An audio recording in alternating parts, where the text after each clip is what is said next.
Նրանց պլան A-ն տապալվել է և հիմա նրանք այլ տարբերակներ են փորձարկում։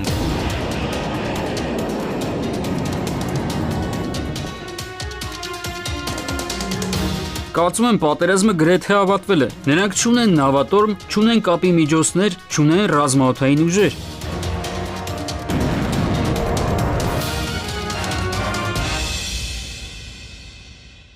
Հորմուզի նեղուցով է անցնում համաշխարհային նավթի 20-ից 25%-ը, սեղմված հեղուկացված բնական գազի ավելի քան 30%-ը։ Որ երկրները եւ որքան կտուշեն, եթե Իրանին հաջողվի փակ պահել այս ռազմավարական ծովային ուղին։ Բոլոր երկրներին է դա վերաբերվում, մի մասը մասնավորապես Պարսից ծոցի երկրները, Կատար, Արաբական Միացյալ Էմիրություններ, Իրանը այսպես թե այնպես սահմանափակումների տակ էր, Քուվեյթ եւ այլն, դրանք արտահանումների եւ եկամուտների գեներացման գծով բավական էական վնասներ կկրեն, ձեռք բերող կողմերը նույնպես, որովհետեւ 1 բարել դիմաց նավթի գինը մոտավորապես $70 սահմաններում էր, այժմ 120-ը գերազանցել է։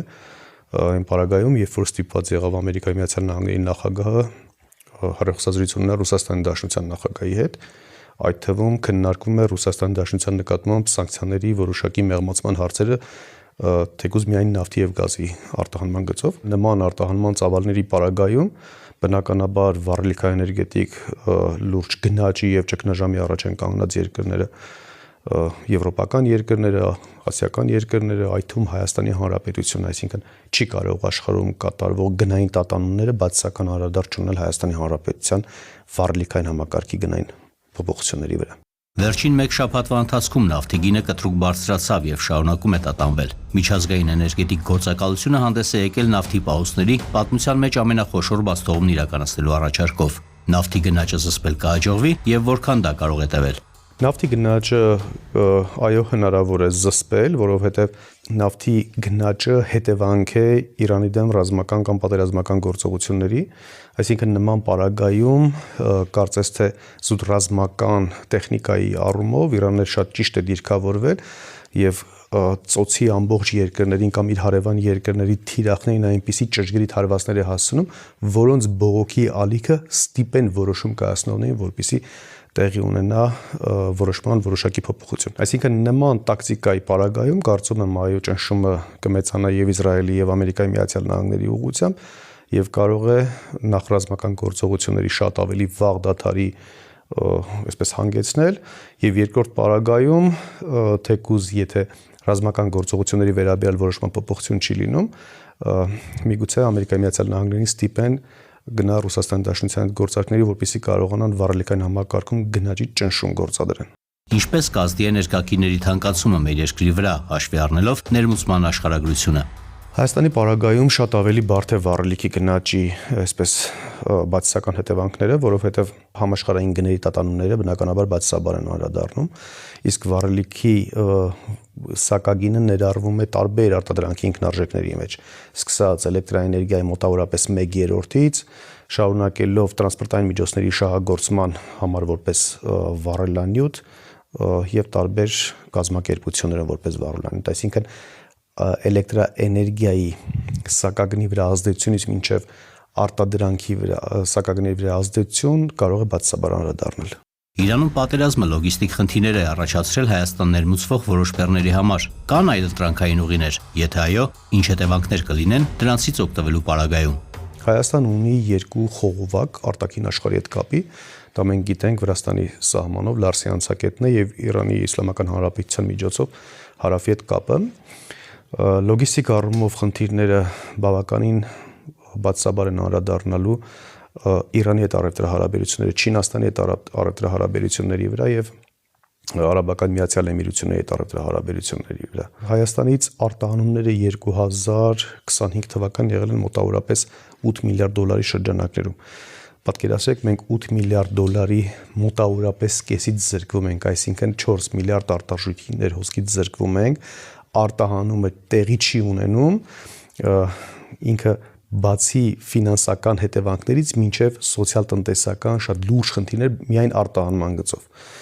Նույնը վերաբերում է ներմուծման խնդիրներին, այսինքն շատ ապրանքներ անհասանելի են դառնալու, ընդհանրապես տնտեսությունը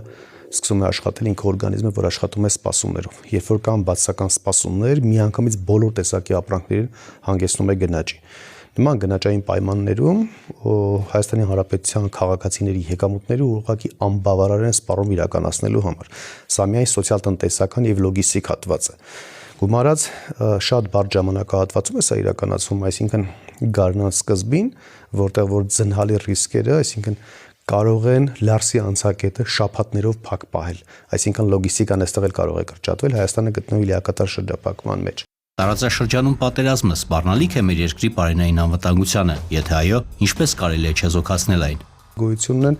քաղաքական, տնտեսական որոշակի հարաբերությունների լարումներ եւ Ռուսաստանի Դաշնության հետ եւ Վրաստանի հետ,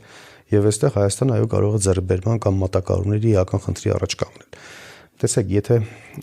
Հայաստանի ծորենի պահանջարկի կամ ալյուրի պահանջարկի մոտավորապես 90%-ը ձեռք է բերում Ռուսաստանի Դաշնությունից, բայց միշտ ունեցել է Հայաստանի Հանրապետությունը վստահություն, որ մատակարարման խափանման դեպքում բացը կարող է լրացնել Իրանի Իսլամական Հանրապետությունից։ Վտանգի տակ է արդեն այլևս այս հարցը։ Վտանգի տակ է վառելիքի ձեռքբերման հարցը եւ այսպես շարունակ։ Բայց բարենային անվտանգությանը դեռևս կարճաժամկետում այդքան լուրջ բացասական կանխատեսում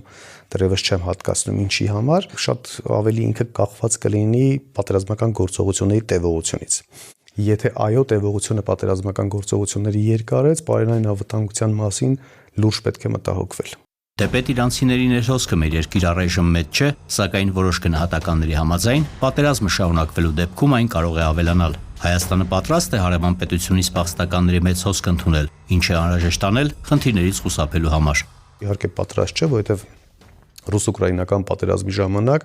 Ռուսաստանից եւ Ուկրաինայից միայն մեր հայրենակիցների եւ որոշակի մասնագիտությամբ ռելոկանտների տեղափոխումը Հայաստանի Հանրապետություն ցույց տվեց, որ Հայաստանը ընդհանրապես մեծ ներհոսքի պատրաստ չէ։ Հայաստանը պետք է պատրաստվի դրան տարիների ընթացքում, այդ թվում բնակֆոնդի ավելացումով, գրասենյակային տարածքների եւ կարողանա ինստիտուտների այնպիսի գոտիների ձգում ամրապնդում իրականացնի, որ գնային տատանումներ տեղի չունենան։ Մենք որքան էլ որ բարեկամ եւ դրական տրամադրված լինենք Իրանի Իսլամական Հանրապետության եւ ժողովրդի վերաբերյալ, նրանց ներթափանցումը Հայաստանի Հանրապետություն այդ թվում խոչընդոտում է Հայաստանի մարզերից տեղափոխվող եւ վարձով բնակվող անձանց սակագների, այսինքն պատկերացրեք Սյունիքի մարզից մարդը տեղափոխվել է Երևան աշխատելու, ստանում է 400,000 դրամ աշխատավարձ, որից 200,000-ը հատկացնում է վարձակալության, 200,000-ով ապրում է ու մի օր նրա վարձակալության սակագին դառնում է 400,000 դրամ, այսինքն աշխատելը արդեն դառնում է ամբողջությամբ անիմաստ նրա համար։ Սրանք բոլոր այսպիսի վնասակար ու վտանգավոր կամ բացասական հետևանքները դրանք միայն պետք չի պետական ու մակրո մակարդակում դիտարկել, ընդհանուր միկրո մինչև յուրաքանչյուրի ընտանիքին դա կարող է հասնել։